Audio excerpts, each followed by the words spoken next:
Speaking to us now, Democratic Senator Bob Casey of Pennsylvania. He's the chairman of the Joint Economic Committee, which includes both the House and the Senate. So he has some good insight on maybe what could actually succeed here. And Senator, not just about the ideas. Let's not get into the specifics necessarily of the ideas at this time. But what do you think would actually pass if the president presented it to Congress, and how soon would it get going?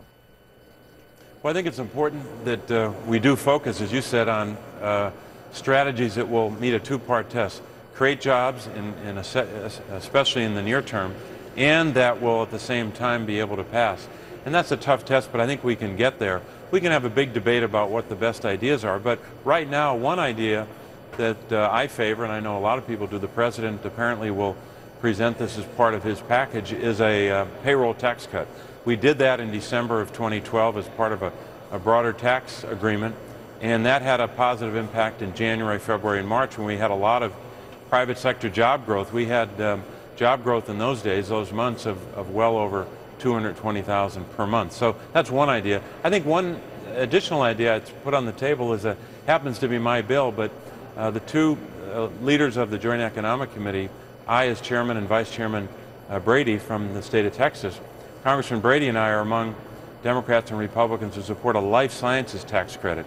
The great breakthroughs in medical research that we get by investing in the life sciences, which means healing and hope in very high-wage, high-paying jobs, that has bipartisan support. It's a job creator. It's a way to get jobs back from overseas in an area of our economy which is growing, and we're very strong, and we lead the world in. And so I think ideas like that. How long would that tax break for life sciences companies, how long would it last? Well, we could make it as long as possible, but I think in the near term we're looking at just a couple of years, because I want to make sure that we're creating an incentive up to $150 million of a tax credit that people can access right now. They can bring back their foreign earnings and invest it in a lab or university or directly into life sciences jobs, because it's a huge advantage, and we should focus on it. I also think we could help our employers quarter by quarter by encouraging them to hire and providing a tax credit to do that.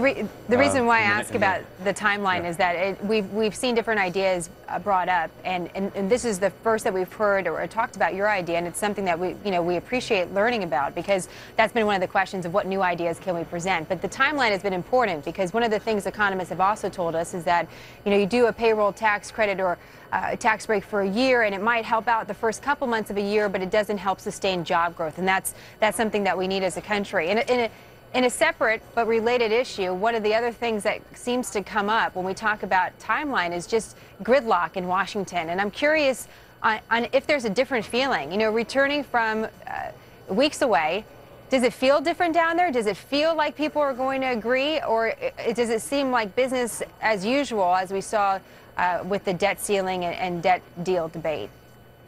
Well, we'll see, but I think it's the obligation of every member of the House and the Senate to do our own part, to take personal responsibility and try as best you can, not just to work together, but to try to avoid and get away from the kind of finger-pointing and demonization that we've seen, especially over the last couple of months. I think it was good that we were able to go back to our states, talk to our constituents.